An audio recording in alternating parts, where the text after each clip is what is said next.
My 40 female, husband of 8 years, 41, spent his 20s and early 30s building his business.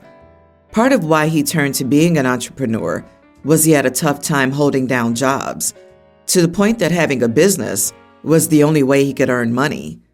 Either a supervisor was too dumb or controlling, or because my husband didn't have the degree or experience required for the jobs he could tolerate, or the hours at the jobs he had were horrible. I understand his struggles for all those reasons, and since we started dating 14 years ago, I was the primary breadwinner, simply because I had a steady source of employment. My husband told me that I was the only second serious girlfriend he ever had.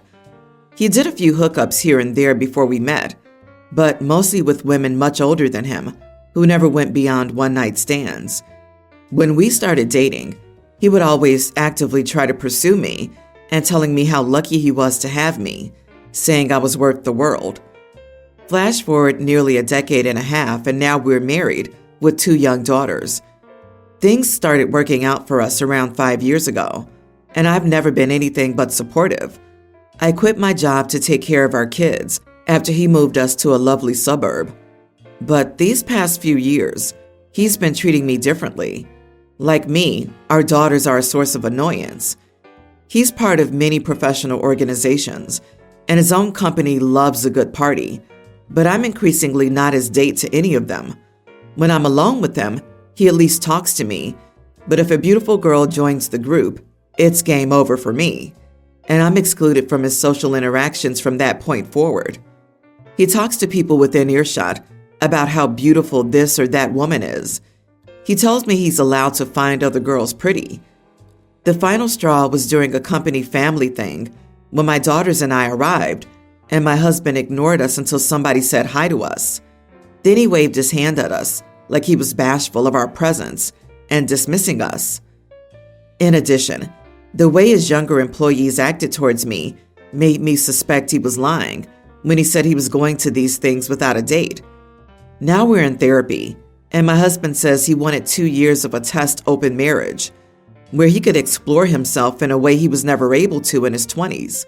He says while I had the chance to play around when I was young and attractive, and other guys that weren't him could, he never could. I told him this is not what we signed up for, and that I didn't think it was the charitable thing for a wife to do. He accused me of liking the lifestyle he provides and said to go carve out my own life instead of complaining. I told him if he has intimacy, it has to be with me or I'm leaving. Am I the idiot for not understanding his struggle? His struggle? My foot? You are not the idiot. You invested in him, and he's failed you and your kids. Get a lawyer and quit going to therapy with him. He's going to cheat, if he hasn't already, because he's already decided that he's entitled to. And get tested for STDs. I would also hire a PI with his money to get proof. It always helps the divorce negotiations when you have it. If she quit her job to do the labor of staying home with their daughters, it's not his money, it's their money. Let's be real here. OP is a woman who was financially the breadwinner for most of their marriage, who then recently quit her job to build the family, and the husband is asked to open the marriage?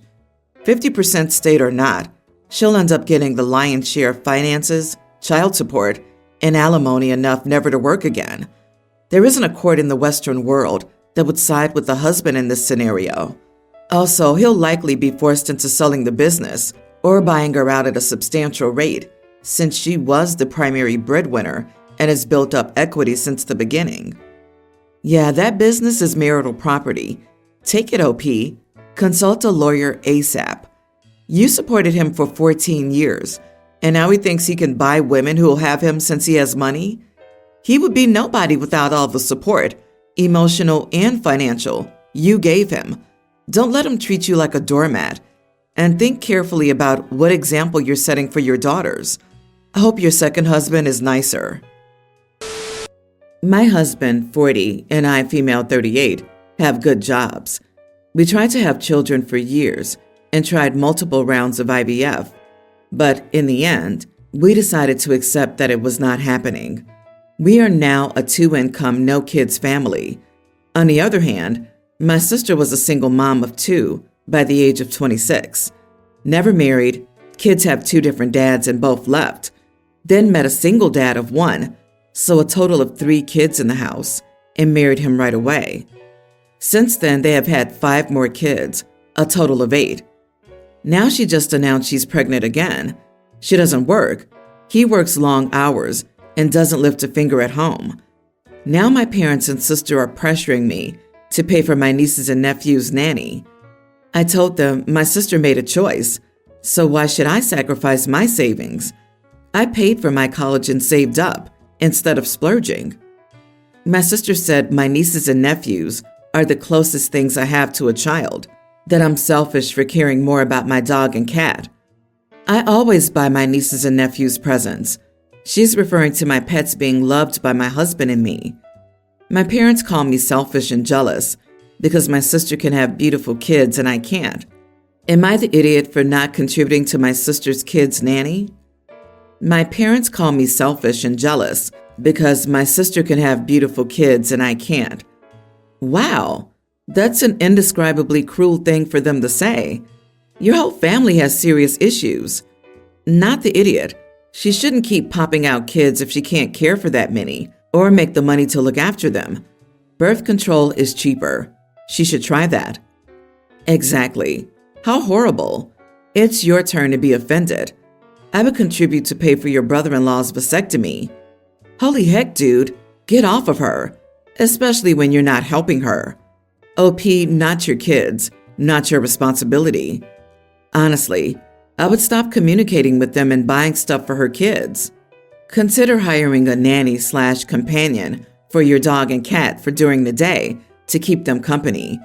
Brag about it to your parents and sister and let them know they're just jealous that you can afford a nanny/companion and they can't. Then make a social media post about how blessed you are to have a loving husband and pets who adore you, how blessed you are to be financially secure, to provide for your family without having to leech on others, and how hard you worked to have a life filled with all these blessings. End it by telling them how selfish they are by trying to take your pet's nice things. Just go no contact with your sister and parents. Calling you jealous because she can have kids and you can't was uncalled for. It sounds like they always wanted to say it, and their unnecessary rage let it slip out. They don't care about you, only the money they want access to. My mom has 2 older kids, my half-siblings from her first marriage. They're twins and they're both 28 now. Their dad died when they were 6, and my mom remarried when they were 10. I, teen female, came along 2 years later. My sister, teen, a year after me, and my brother, younger teen, 2 years after her. I never felt close to my half-brother and sister. Being twins, they were always tight and had a bond that none of us could fully understand. Sometimes it made me sad that they were so close to each other, but not us. I used to think that was why we weren't close, but then I started to suspect it had more to do with being half-siblings and having a different dad. They were always okay with us. They weren't bullying us or anything. They never put any effort into the relationship and were always distant when we tried to get closer to them. Once they moved out, we hardly ever saw them. I saw them once or twice a year, and even then, it's rare for us to interact because they'll say hi and move on to talking to other people or doing things. We're not on each other's social media, though I tried. I don't have either of their numbers or anything. It's just how it is. Honestly, I stopped seeing them as half-siblings a while ago, and they do feel more like my mom's other kids due to the lack of a relationship. A few years ago, my siblings and I wanted to stay with them for a weekend. They lived together until a year or 2 ago, but they didn't want us there. I remember finding out through an aunt that they had some paternal cousins over for an entire weekend sleepover. It made me sad because their cousins would have been close to my age, and I didn't understand why they'd spend time with them, but not us. So there's the background, and I've grown to accept and understand that they don't need to be closer to us if they don't want to be. It doesn't make me sad anymore. Anyway, my parents were invited to a destination wedding, and my mom asked my half-siblings if one of them could let the 3 of us stay the 4 days they would be gone. They said no, and she'd need to find another solution. Mom asked them a few more times, and when I realized how often she was asking, I told her I thought she should stop asking. Mom asked me why, and I told her they never wanted to be around us, so I don't think they would want us in their space either. I pointed out that Grandma and Grandpa would let us stay, and she asked me why I'd say they, have siblings, never wanted us around. I told her that they've never made an effort, have never kept in contact with us, and invited kids of similar ages to us to stay for sleepovers, but never us. Mom told me that was the reason she should ask and try to convince them to spend time with us. I told her it wouldn't work, and I didn't want to stay with either of them now. She told me I should be appreciative and stop telling her to stop, basically. Am I the idiot? Not the idiot. The more your mom tries to force it, the more they'll push you away. Parents need to understand that after a point, you cannot force relationships and that it'll make things worse. I hope you and your siblings have fun staying at your grandparents'.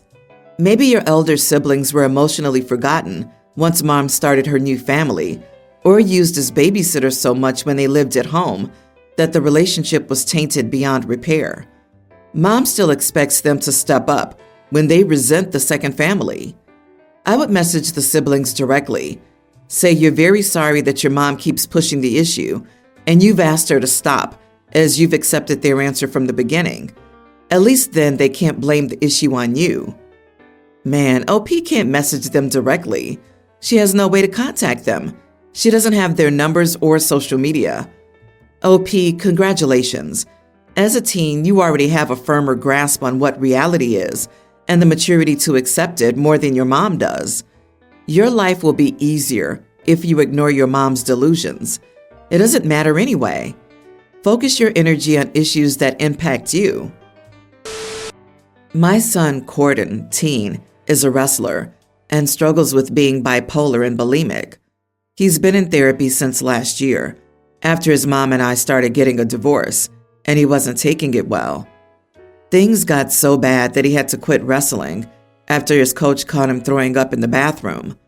So far, Corden seems to be doing better and is on meds that seem to work for him. He even started wrestling again this year. His mom got engaged to the man she had an affair with last month, and since then, Corden seems to be slipping again. I'm pretty sure I've heard him making himself sick, and he's been in a bit of a funk after he quit talking to one of his teammates.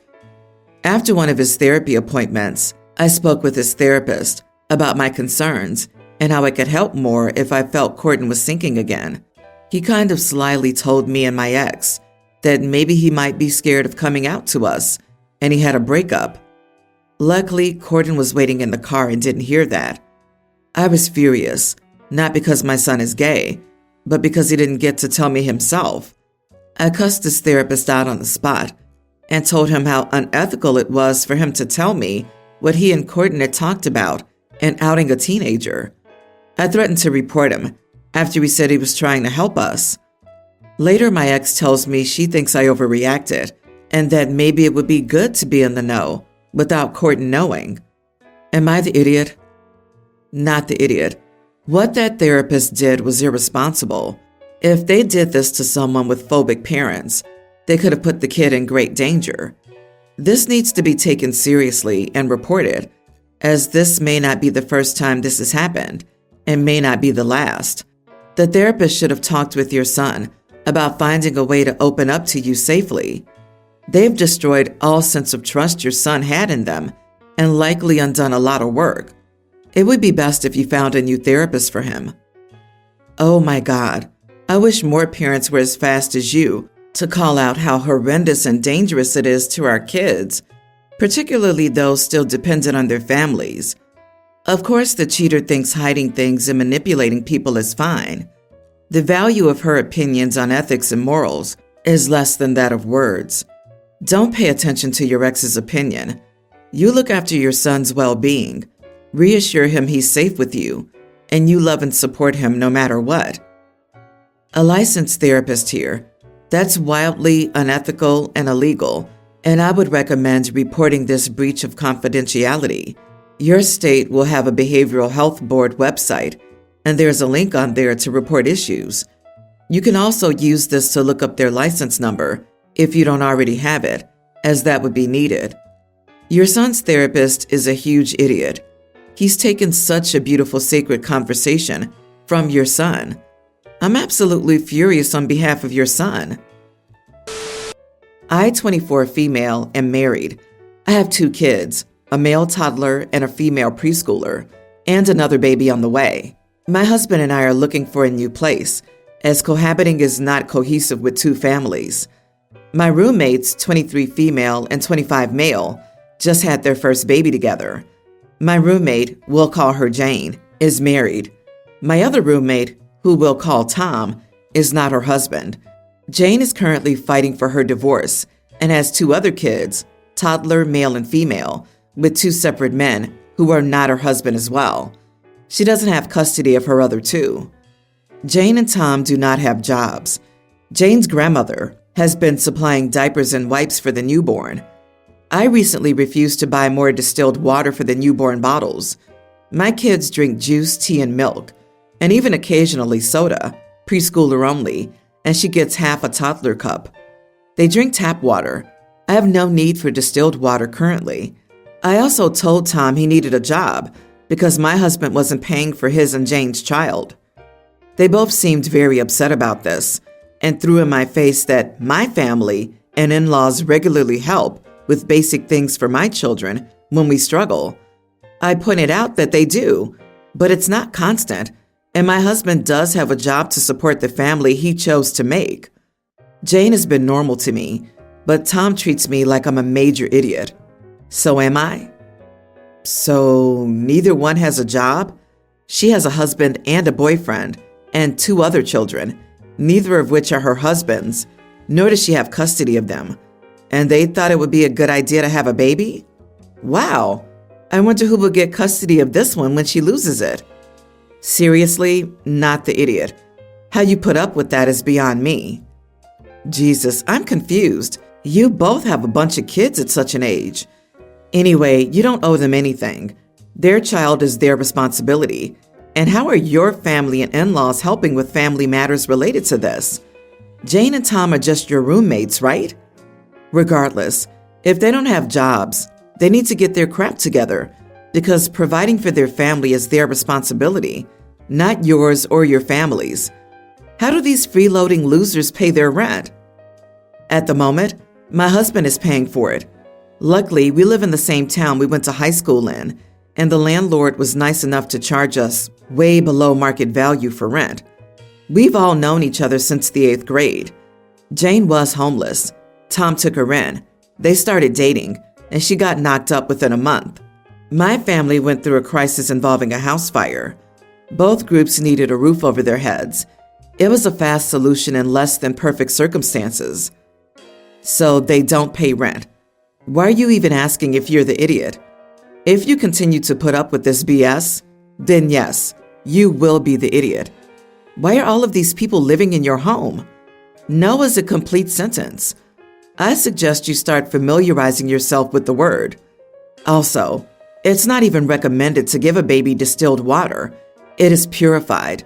Purified and distilled are different things.